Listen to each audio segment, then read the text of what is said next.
Majo John Madden from El Diamante, Mexico. It makes sense to start this video with Flash here. Flash is the little neighbor dog, a vecino. He lives next door. And he and his brother Gordon, I gave them names, their parents creatively called them both Negro, which means black. And people seem to do that in Mexico. If a dog is black, they name them Negro. And well, I'm not even gonna say the joke. I'm not even gonna say the joke about, yeah, those Negros all look alike, right? This is Edam's Mechanical Tower Shop, where my car, that black van, has been for 4 weeks being repaired. And hopefully in 2 weeks we'll be out of here. Now, those dogs both adore me, but Flash especially adores me, and he's been spending the nights in the van. And I shooed him out one night because I could hear his brother crying out of loneliness. Well, this morning, after a while, I just needed to be alone, and I just shooed them out of the van in a somewhat harsh way. I think it a little bit broke his heart because he loves to sit in my lap, and I think it felt like I didn't love him. So, a lot of noisy trucks. This is a Carretera. It is a major road through Mexico. It's only 2 lanes. And the Autopista, the big superhighway, is just a mile in that direction. But this gets used a lot. It's very well paved as opposed to so many roads in Mexico. And people use it. One of the main ways it gets used is people buy cars in the U.S. and drive them all the way down this road to Central America and sell them there. I met a guy who does that for a living. And the O'Reilly, you can see the hotel sign down there. If I magnify it a little bit. The hotel sign, and right next to it, the little red building is O'Reilly Restaurant, and those places have been my home base for 4 weeks. And that extended family have been my family here, and they've been wonderful. So, this morning, I came back to the car to get some stuff. And I just said, oh, let's be nice to these dogs. I was mean to them. And at one point, I just took Flash there. Look at these guys. They're joined at the hip. They're like Siamese twins almost. And they're so funny.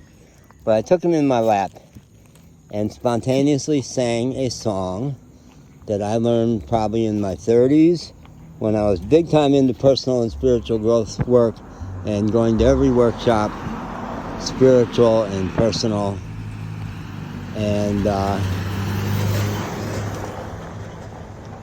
so the song, let's see if I can find a quiet time to sing just a little bit of it, goes, all I ask of you is forever to remember me as loving you. All I ask of you is forever to remember me as loving you. That's what I want everybody to come away from me with. That's all I want, is for them to remember me as loving you. And my son does not. That's the huge tragedy of my life, I guess, is that he's convinced I never loved him even though I worked so damn hard at it. But that's the orienting principle.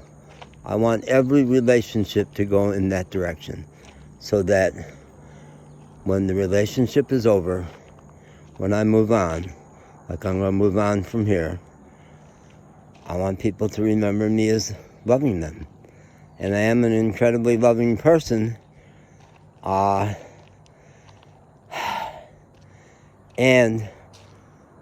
a very sexual person. I've always been identified as a very sexual person with an extraordinary block around sexuality. And that's what's blowing me out today, is to realize, no, it's not that God sends you women who end up not really wanting sex so that you can develop your tantric skills and learn to be squeaky clean with your motivation and not to use women. That's all true also. That's absolutely true. And that's been great. But you choose women who are not available for sex.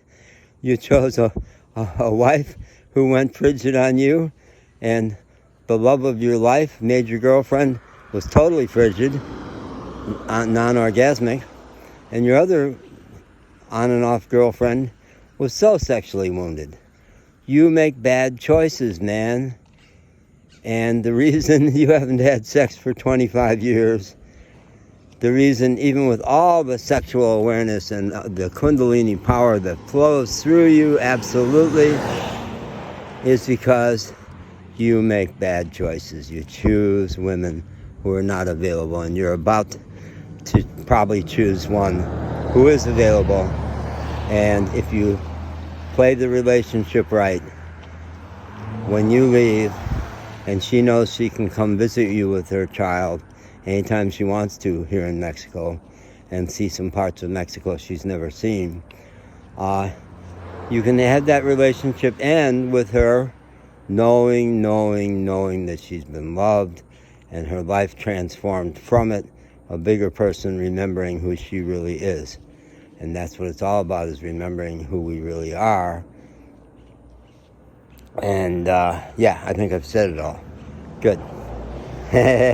Big. My breath is taken this morning by the shockingness of realizing, yeah, of course, you had a mother who wouldn't touch you as a child. Yeah, wounded. It's your central trauma. It's about your body and feeling lovable. And I think I'm mostly over it now. I think I'm more over it than I've ever been. Okay, bye.